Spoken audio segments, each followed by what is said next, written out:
네, 반도체 특수에 따른 전례 없는 호황, 이로 인한 초과 세수, 초과 이윤을 어디에 어떻게 써야 할까요?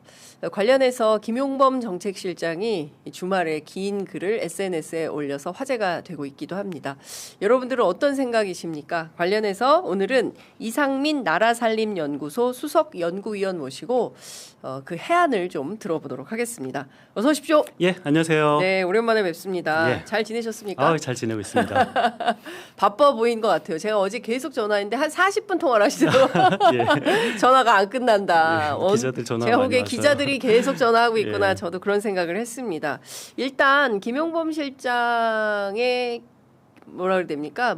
어떤 재언이라고 표현해야 될까요? SNS 어떻게 읽으셨어요? 저는 지금 재정 현실이 상상을 초월하는 정도예요. 거기에 대한 좀 깊은 고민이 담겨 있다라고 예. 생각을 하는데요. 이게 무슨 소리냐면은 네. 아까도 보통 경제적으로 뭐 반도체 슈퍼사이클에 따라서 뭐 호황이다라고 생각을 하잖아요. 근데 뭐 경제 전문가 보기엔 그렇게 생각할 수도 있겠죠. 네. 뭐 우리나라 올해 경제 성장률, 실질 성장률이 한 3% 정도 될 것 같아요. 그리고 소비자 물가 상승률이 한 2% 중후반 정도 네. 될 것 같으니까 그냥 과거에 있어 왔던 호황이다 정도로 오해할 수가 있습니다. 네. 근데 어떤 경제적으로는 그런데요. 네. 국가 재정을 책임지는 사람 눈으로 보기에는 이거는 슈퍼 호황 정도 아니라 네. 저는 울트라 하이퍼 울트라 하이퍼 호황이다. 과거에 경험하지 못했던 예. 어마어마한 저는 쓰나미라고 생각을 하는데요. 이게 무슨 소리냐면은 경제 성장률은 제가 한 3% 정도라고 그랬잖아요. 네. 이건 실질 성장률 기준이고 명목상 성장률은 뭐 시티뱅크 예측에 따르면 15%예요. 우리나라 명목 성장률이 예. 15%, 시티뱅크에 따르면 뭐 OECD에 따라도 10%가 넘고 뭐 제 생각이나 뭐 김용범 실장 생각에도 네. 뭐 한 13, 4% 정도는 되지 않을까. 이건 뭐 상상할 수도 없는 정도인 그렇군요. 거고요. 왜냐하면 사실 이게 그 80년대 3저 호황 예. 이후에 처음 보는 그래프다. 대한민국 그럼요. 주식 성장이 어마어마한 주식뿐만 아니라 GDP 성장률이에요. GDP 성장률. 그러니까 주식이 그 정도 성장하는 정도가 아니라 GDP가. 우리나라 이 GDP, 예. 이 명목상 GDP가 그만큼 성장한다는 건데. 예. 그런데 이 재정을 보는 사람 입장에서는 국가 세수를 보는 사람 입장에서는 네. 실질 성장률보다 명목상 성장률이 더 중요하거든요. 그러니까 실질 성장률은 3%지만 네. 명목상 성장률이 한 15% 가까이 된다면은 예. 세수는 명목 성장률에 이게 사실상 비례하는 거예요. 네. 그래서 세수가 얼마나 느냐? 올해 본예산 기준으로 한 390조 원 정도 국세 수입이 예상했었거든요. 390조. 예. 그런데 올해 실질적으로는 390조 원이 아니라 여기서 플러스 한 50조 원, 많으면 한 60조 원 정도 더 들어올 거다라고 예상을 해요. 네. 문제는 올해가 아니라 내년이에요. 예. 내년 국세 수입이 예. 한 최소한 저는 510조 원 정도 예상을 해요. 510조 원. 예, 올해 390조 원, 내년도는 510조 원. 부자네. 부자야. 부자 정도가 아니라 네. 저는 이 정도의 경제적인 변화는 우리의 상상력을 초월하는 그런 거라고 생각을 하고 예. 저는 어떤 거대한 변화의 쓰나미가 몰려오고 있다라고 저도 느끼고 있고 김용범 실장도 느끼고 있고 예. 이 거대한 변화의 쓰나미 속에서 우리는 조개만 죽고 있을 것이냐 아니면 좀 완전히 기존에 하지 않았던 좀 예. 새로운 상상력이 필요하지 않을까라는 것이 저는 김용범 실장의 고민이다라고 생각을 합니다. 그렇군요. 그래서 이 환희 그리고 낯섦, 이거 잘못하면 어떡하지?라는 두려움. 이거를 이제 그 전문가들 사이에서는 이렇게 큰 돈이 이제 들어올 텐데 세수만 이렇게 거치는 거고 또 기업의 초과 이윤도 엄청나게 많을 거 아니겠습니까? 소위 얘기하는 삼전 닉스. 그리고 요새 그렇죠. 보면 뭐 누가 뭐 어떻게 해서 뭐 무슨 뭐 20억 대박이 터졌대. 뭐 이제 이런 30대 교사 부부의 이야기 뭐 이런 것들이 이제 온라인에 떠돌아다니면서 한편으로는 또 박탈감도 있어요. 그러니까 예. 주식해서 돈을 많이 버는 사람들도 있지만 뭐 그렇지 않은 사람들의 경우에는 예. 심리적 박탈감도 굉장히 크다. 그래서 중요한 것은 이렇게 엄청난 세수가 거치는 것을 정부가 어디에 어떻게 쓸 거냐. 어제 이제 강훈식 비서실장 미래 세대라는 표현을 썼고요. 예. 앞서서 또 김용범 실장도 이 돈은 미래 세대를 위한 투자로 가야 된다 이런 주장을 했는데요. 말씀하신 이 상황 진단에 따라서 재정 전문가로서 어떻게 좀 비전을 마련해야 된다고 보십니까? 조개만 주울 게 아니라. 그렇죠. 예. 근데 문제가 이게 지금 많은 분들이 뭐 상대적 박탈감 정도가 문제라고 오해를 하고 있어요. 저는 상대적 박탈감 정도가 문제가 아니라 절대적 박탈 자체가 큰 문제라고 봅니다. 절대적 예, 박탈. 어제 그 예산처 장관, 뭐 차관, 실장과 뭐 같이 좀 간담 전문가 간담회가 있었는데요. 네. 거기서 모 전문가가 실제로 말한 발언이 뭐냐면은 환장할 만한 경제 지표 어떡할 거냐라는 그 워딩이 나왔어요. 전문가가 장관 앞에서 환장할 만한 근데 저는 경제 지표를 어떻게 할 거냐. 저는 이 환장할 만한 경제 지표도 굉장히 아주 정제된 편이다라고 생각할 정도라고 생각하는데 우리 이상민 위원은 어떻게 평가해요? 왜냐하면은 그러니까 경제 지표가 좋기만 한 것이 아니라 나쁜 지표는 또 극단적으로 나빠요. 예를 들어서 제가 뭐 세수, 뭐 경상 성장률 굉장히 좋다고 그랬잖아요. 네. 근데 경상 성장률이 15%인데 실질 성장률이 3%다라는 얘기는 10% 이상이 이 총 물가 지표가 한 10% 이상이라는 얘기예요. 뭐 물론 소비자 물가는 뭐 한 3% 이하지만 뭐 총 물가, 전체 물가, 그러니까 수출 물가까지 다 포함한 이 전체 물가는 10% 이상인 거고 그리고 이렇게 이 수출이 잘 되고 있는데 이게 환율은 엄청나게 오르고 있으니까 그러니까. 원화 가치가 떨어지고 맞아요. 있어요. 원화 가치가. 그리고 취업률도 굉장히 안 좋습니다. 맞습니다. 근데 이거는 이 상대적 박탈감이 아니라 그렇다면 취업률도 안 좋죠. 환율도 이렇게 올라가죠. 그렇죠. 이런 상황에서는 절대적인 박탈을 경험하는 사람도 실제로 어마어마하게 존재하는 거거든요. 예를 들어서 저만 하더라도 지금 저는 거의 소방 맞을 위기가 있는데요. 왜 또 소방 맞을 위기 있어요? 왜냐하면은 저는 그냥 경제 이론만 봐서 그 저희 집에서 좀 외화를 가지고 있었던 게 있었는데 이렇게 수출이 잘 되면은 당연히 환율은 떨어지는 거다. 그래서 팔아야 된다라고 해서 진작 팔았습니다. 그랬더니 제 와이프가 너는 뭐 하는 XX냐. 그러니까 맞아요. 그러니까 이런 전혀 짐작할 수 없는 그러니까 좋은 지표는 너무도 좋고 나쁜 지표는 너무도 안 좋은 상황에서 지금 상대적 박탈감이 중요한 것이 아니라 절대적인 박탈을 그런 경험하는 사람이 있고요.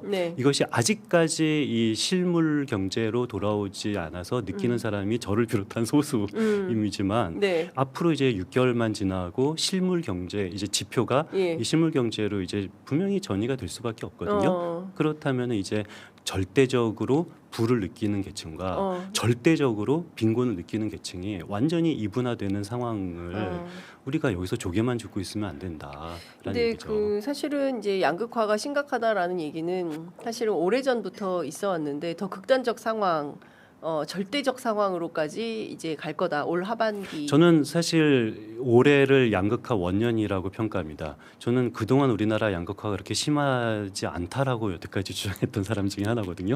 왜냐하면 시장 양극화는 조금 심각했지만 그래도 이 가처분 소득 양극화는 국가의 재정 정책을 통해서 점점 줄어드는 추세였어요. 그런데 여기에 대한 아주 안 좋은 반전이 저는 올해부터 일어날 거다라고 예상을 하고 어떤 방식으로까지 양극화가 첨예하게 대립될 거라고 보십니까? 일단 그 가처분 소득의 양극화는 좋아졌거든요. 여기서 가처분 소득이라는 것은 그러니까 시장에서는 돈 버는 사람은 돈 벌고 못 버는 사람은 못 벌지만 국가 재정을 통해서 돈 버는 사람은 세금으로 좀 환수를 하고 돈 못 버는 사람은 국가 예산 지출을 통해서 약간의 도와주기 때문에 가처분 소득 양극화는 점점 개선이 되어 왔어요. 그런데 올해 같은 경우는 돈 버는 사람들은 삼전 닉스를 통해서 돈 버는 거잖아요. 삼전 닉스를 통해서 돈 버는 사람들이 세금을 얼마나 낼까요? 그러니까요. 안 내요. 왜냐하면 금투세가 없잖아요. 그렇기 때문에 돈 버는 사람은 세금을 전혀 내지 않고 돈을 안 버는 사람에 대해서 우리가 적절한 복지제도가 늘어나고 있지 않거든요. 그렇기 때문에 어떤 가처분 소득의 양극화도 다시 심화되는 저는 양극화 거의 원년 정도로 뭐 여태까지 안 좋았지만 조금 더 안 좋아질 것이다 아니라 양극화 원년이라고 평가를 합니다. 말씀 주신 대로 이제 올해 390조 플러스 5, 60조 더 그다음에 내년에는 국세 수입이 510조 이렇게 예산이 된다. 그럼 이 돈을 일단 어디다 써야 되냐? 재정 전문가로서 이거를 어떻게 배분이라는 표현이 맞을까요? 어떻게 써야 된다고 보세요? 결과적으로 뭐 미래 세대를 위해서 좀 투자를 해야 되는 거죠. 좀 구체적으로 말하면은 네. 저는 에너지 인프라 투자를 좀 더 많이 해야 된다라고 생각을 해요. 네. 그러니까 인프라 투자라는 것은 뭐 네. 정부 특히 이 재정경제부 같은 경우는 이걸 뭐 펀드를 만들자라고 말하는데 저는 그런 것은 별로 바람직하지 않다고 생각합니다. 네. 왜냐하면은 올해 예정된 국채 발행 계획액이 네. 100조 원이 넘거든요. 그러니까 순발행, 뭐 차원 발행 빼고 순발행만 100조 원이 넘는데 예.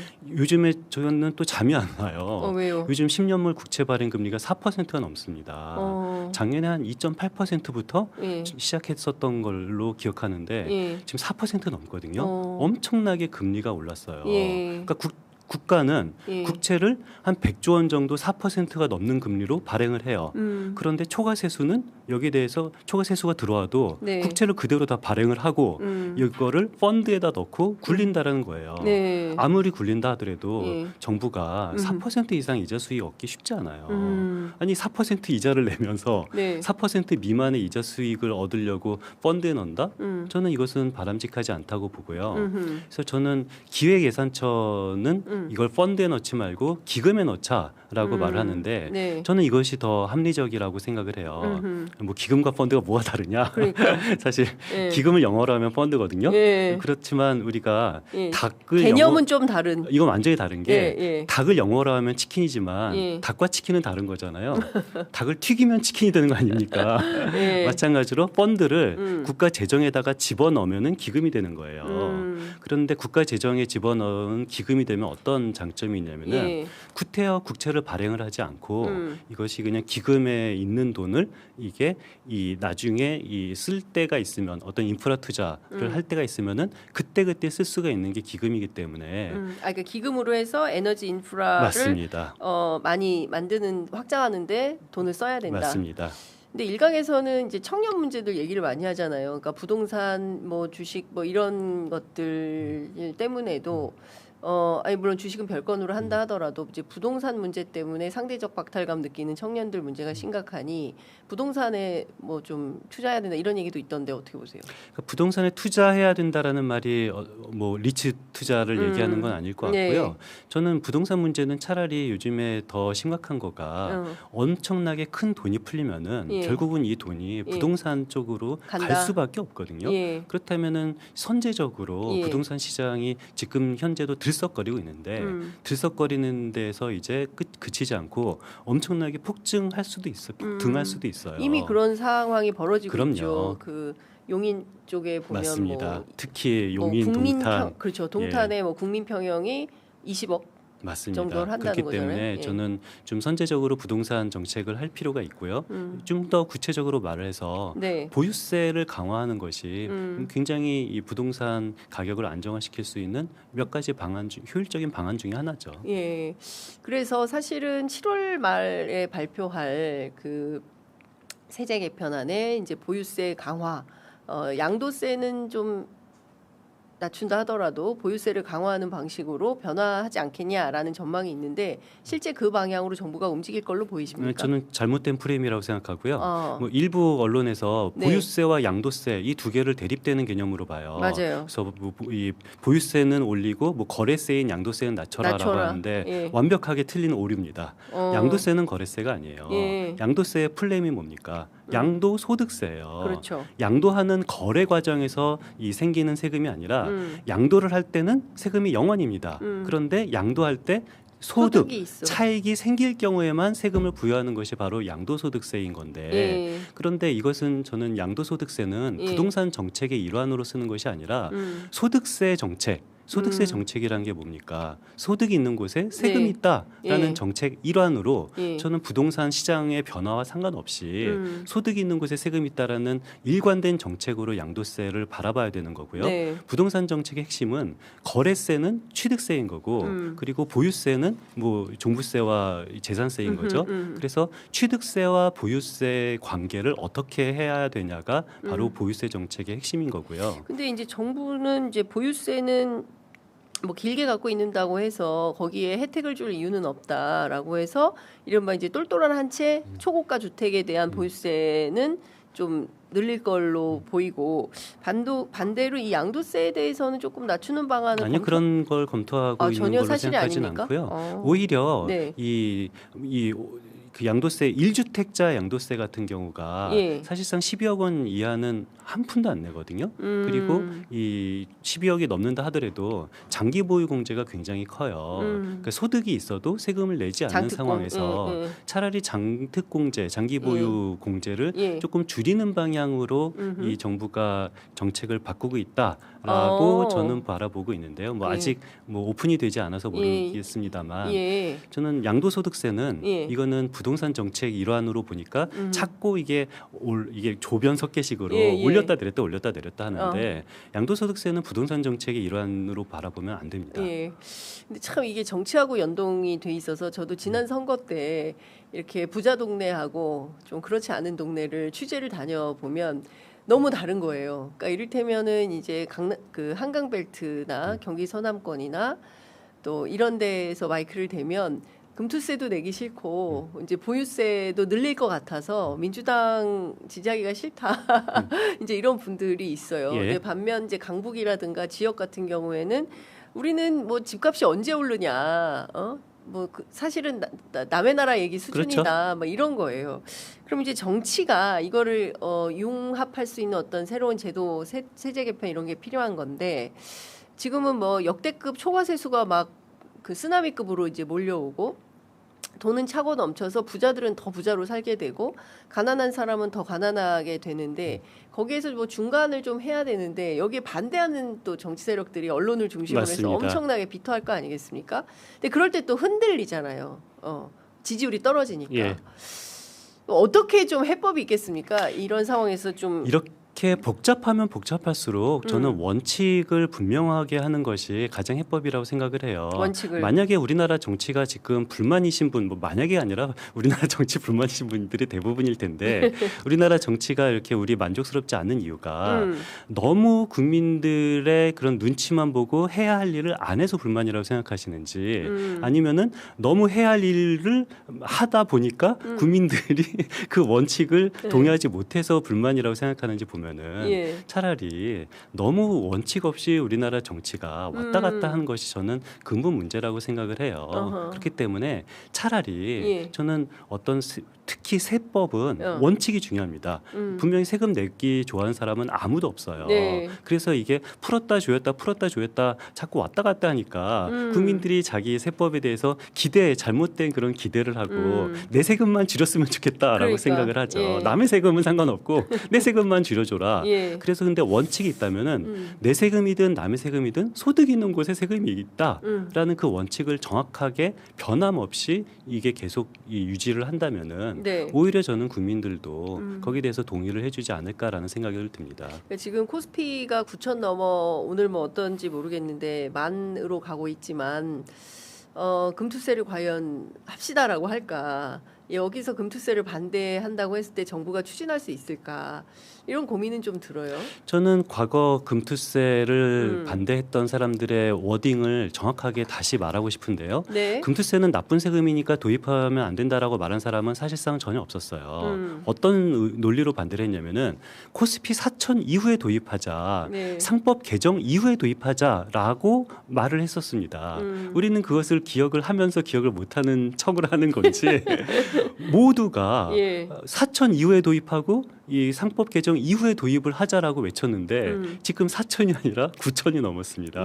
상법 개정 1차가 아니라 2차 상법 개정도 다 됐습니다. 3차까지 했습니다. 3차 맞습니다. 3차까지 했습니다. 그렇다면은 저는 당시 금투세 도입을 반대했던 사람 논리 그대로 지금 적용을 하는 것이 이것이 합리적이라고 생각하죠.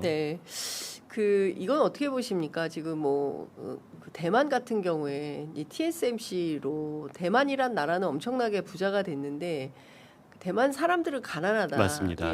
물가, 그렇죠? 환율, 그리고 지금 최근 우리도 마찬가지인 것 같아요. 중소기업 하시는 분들은 이제 3고 리스크라고 하는데요. 환율, 물가, 그다음에 이제 유가 이 세 가지 봉착해 있어서 이런 문제가 해결되지 않으면 결국에는 뭐 나라는 막 세금이 넘쳐나고 부자는 되게 부자지만 내 삶은 변화가 별로 맞습니다. 없다. 이거가 제일 큰 문제 아닌가 싶어요. 그게 핵심 질문이고요. 예. 결국은 대만 1인당 GDP가 우리나라보다 높은데 예. 대만이 어떤 평균 임금이 우리나라 최저임금 수준이에요. 산인제 대학을 졸업을 한 사람의 평균 임금이 우리나라 최저임금 수준밖에 못 받는 나라, 우리가 꿈꾸는 나라는 아니잖아요. 네. 그렇다면은 지금 내년도 올해보다 국세 수입이 최소한 100조 원 이상 더 들어올 텐데 이 100조 원을 어떻게 잘 써야지 우리가 전체 국민들의 삶을 증진할 수 있는 방법을 저는 이 국민들의 합의를 통해서 잘 써야 된다고 생각하고요. 저는 그 방법이 첫 번째는 어떤 에너지 인프라 투자를 통해서 우리 효율성을 높이고 두 번째는 소득 불균형 해소 여기 두 가지에 굉장히 잘 써야죠. 네, 소득 불균형 해소에 잘 써야 된다. 김용범 실장이 이런 얘기를 했어요. 성과급이 실제로 지급되고 임금 인상이 현실화되는 연말 그리고 내년 초가 진짜 고비다라고 얘기를 했습니다. 맞습니다.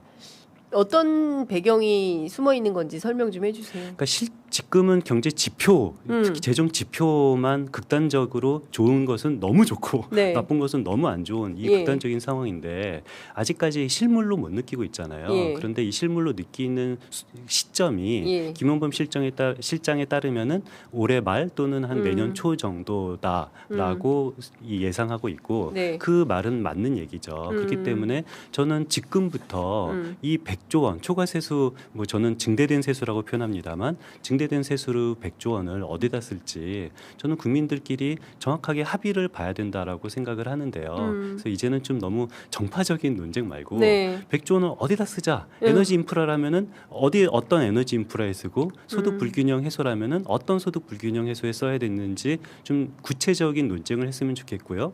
제가 좀 팁을 드리자면은 정치인들은 뭔가 좀 새로운 제도를 좋아하거든요. 뭔가 네. 내가 이런 새로운 제도를 만들었어라고 좀 의시하고 싶어 네. 하잖아요. 그런데 저는 굳이 새로운 제도를 만들지 말고 기존 제도, 예를 들어서 기초생활보장제도 그리고 이 빈곤층을 위한 기초생활보장제도 그리고 차상위계층을 위한 그 EITC 제도가 있어요. 네. 그런 제도 같은 것들을 조금 더 두텁게 하는 것이 훨씬 더 현재 필요한 제도가 아닐까라고 예. 생각을 합니다. 저희 80년대만 하더라도 대기업하고 중소기업하고 임금 격차가 그렇게 크지 않았어요. 한 9대 1? 그러니까 90% 100%. 뭐 한 10% 정도, 예. 15% 정도 차이였는데 지금은 한 반절밖에 안 되고 거기에 또 비정규직임은 더 낮거든요. 그래서 저는 아까 말씀하신 그 소득 불균형을 해소하는 데 있어서 이 노동자들 간의 임금 격차를 어떻게 해소할 건지 이 부분에 대해서도 정부가 좀 천착을 해야 된다. 그 많은 돈을 일하는 노동자들이 좀 예, 할 수 맞습니다. 있도록 해야 되지 않나 싶은 생각이 좀 듭니다. 예, 그러니까 시장 소득 자체의 이 소득 불균형을 해소하는 방법이 있고요. 근데 저 같은 경우는 시장 소득의 불균형을 어떻게 해소하는지를 연구하는 사람은 아니고요. 저는 아니라서. 재정 전문가여서 예. 그래서 이 100조 원의 세수를 통해서 이 시장에서 발생한 불균형을 어떻게 해소를 할까? 네. 거기에서 가장 좋은 것은 어떤 기초생활보장제도라든지 EITC라고 제안을 드리는 겁니다. 알겠습니다. 국회로 또 토론을 하러 가셔야 돼가지고 오늘은 더 길게 붙잡고 있을 수가 없어서 다음에 또 모셔서 말씀 듣도록 하겠습니다. 말씀 잘 들었습니다. 예, 감사합니다. 네.